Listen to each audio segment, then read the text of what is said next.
Action Comics 988, which is written by Dan Jurgens, art by Ryan Sook.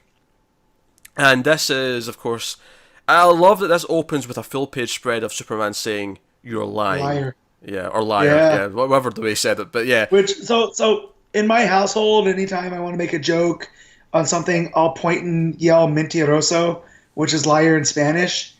So the fact that I read that as Superman saying it like that, I got a kick out of it. That's just me though, you know.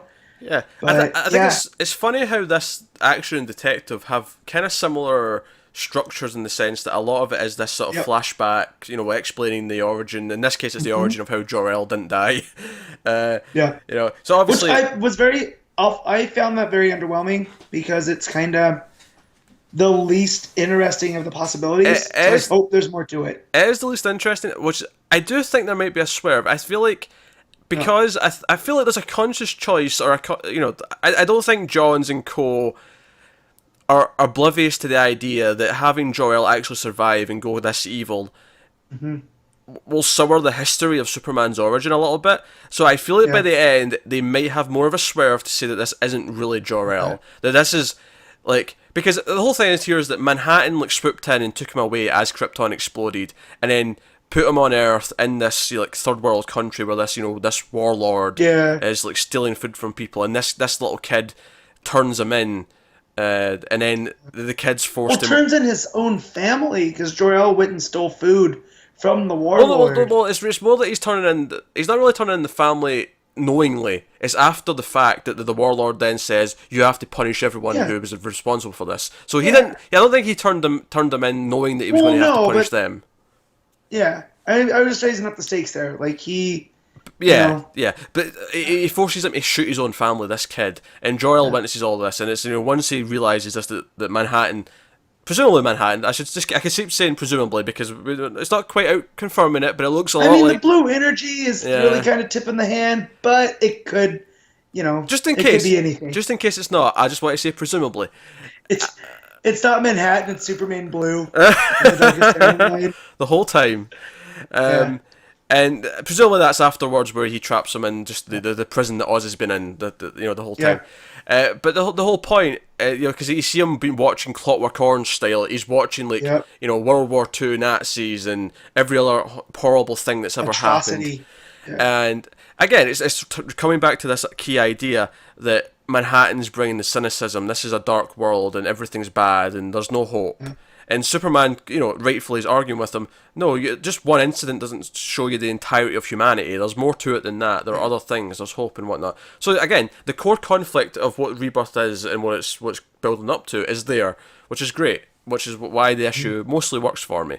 Um, it's just some of the early stuff, like you say, the actual saving them from Krypton as it's exploring and the Yeah. build up to it. It's just kind of like, okay, it's just kind of simple Now, and I've been there. I did like the peek into Krypton of Mm-hmm. seeing his father-in-law, who that's to me that's a new character, and I'm pretty deep in Superman mythos. Larvon, I think was it Larvan, Larvan. because There you go. his yeah, because if Kara is Kara Zor-El, then the naming is she's Lara Larvan, which that's we've known that. But he was an astronaut, and so he kind of knew like the galaxy outside of Krypton, whereas we've always been told like Krypton was this insular society, and that's why they didn't listen to Jor-El. They were too proud. Lorvan was kind of in this midpoint where he's like, yeah, you might be right, but what's the point? And it's very cynical itself from Krypton. And because Jor-El wants to build these space arcs and save all of Krypton. Yeah, well, And Lorvan's like, that's impossible. yeah, that's the thing. He just says, "Oh, that's illegal." Ever since I can't remember the Yeah, name, but yeah, ever since the crimes of this previous astronaut, no, right. it's forbidden. And he just Yeah, dismisses it outright, and he kind of yeah. dooms them because he erases Was it? all of his data. Because that's the thing. Yep, He doesn't just say no. He deletes everything that's everything. Yeah, leading up to like maybe evacuating more of the planet or at least a significant portion of it. And because he has to start from scratch, he only has time to build the one little ship for little yep. Kal-El. The So little Cal saves him, and read that famous image of the spaceship going around the exploding Krypton, which was very John Byrne, which I think that was on point. I think feel they did that on purpose. because they're kind of. It seems like they're returning it to that Krypton. So again, if a swerve's coming, maybe this isn't the Earth Zero Jor-El. This is another Earth. Yeah, possibly. I feel like there's going to be a swerve just to sort of maintain, like, do we want to have the idea that Jor-El became this after the fact forever? Like, I don't know if they want to do that, which is why I think there might be a swerve. As a fan of Superman and the Superman mythos, I don't like that. I mean, him being plucked out, like, I mean, they can always rewrite everything in Doomsday Clock. You know what I mean? But the fact that here, I like that there's a grander story going on, like with Superman, Supergirl, and now Jor-El. That like Superman was the immigrant that came here as a baby, right? He's basically a person of Earth.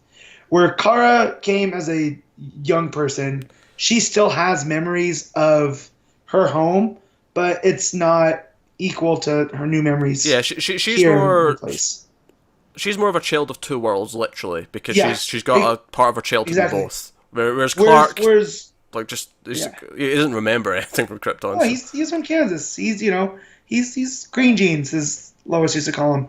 But Jor-El now is that old guy that remembers the homeworld, or the old country. And even though he was chased away through atrocities, and that's why he came to this new place, he has these nostalgic, like, oh, it was such a great place, and this place sucks because it's not the old place. So I like that, but again, him being plucked out as it's although to be fair, he's quite critical of Krypton as well when he's talking to Clark about it. He's like, like, they doomed themselves, and this place is just going to doom themselves as well. Like, they didn't listen to me, they're never going to listen to you. Like, that's why the ending's him saying, I'm going to take you away forever. We're going to leave Earth, never come back. Which obviously isn't going to happen, but we'll see how Superman deals with this next issue. Yeah, and it was Jax-Ur. He's like the big Kryptonian baddie. Anything that goes wrong, I feel they always blame Jax-Ur just because it's a name that sticks out. He's the reason why space flight is forbidden. Yeah, but it seems like it's very much the John Byrne Man of Steel version of Krypton, and that really drives Jor-El's, I think, thought process, because it's very cold and scientific, and maybe the way this works is the idea that Jor-El or Manhattan stepped in and manipulated time, and this is part of what he manipulated, is he took Jor-El away from Krypton.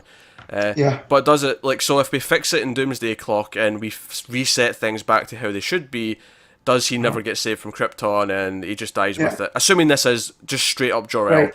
Because part of me thinks that it's a trick from Manhattan. Like, Manhattan's created this version and he just thinks he's Jor-El kind of thing. Yeah.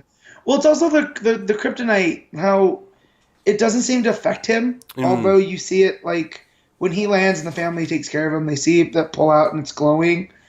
Like, I've read some things that people say, oh, that's why it doesn't affect him, because it's in his system. Like, whatever Manhattan did, he's like one with kryptonite, and that's why. But I don't know. I feel there's something bigger going on there, and I feel like in a story of this magnitude, there's no accidents. Like, there's no accidents in storytelling. That they just left something out. So, I hope there's a swerve. This issue kind of ruined my Jor-El Prime theory, but it could still be there. I think it's a swerve. Maybe we'll just find out he get taken from another universe, or he's just not really Jor-El. He just thinks he is. Like, he's just got fake memories because Manhattan's created him or done something to him. But I'm still kind of expecting a swerve. Probably, if this is 5 issues, I'm expecting at the end of the 4th issue the swerve of who he really, really is.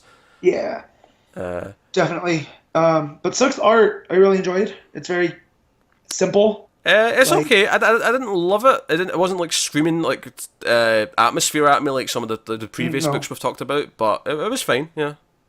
I felt the colorist though too could have jazzed things up in the present day when they're talking. I feel like the color seemed desaturated, and that's cool in the Jor-El's past that we're seeing. To know it's the flashback filter. Time.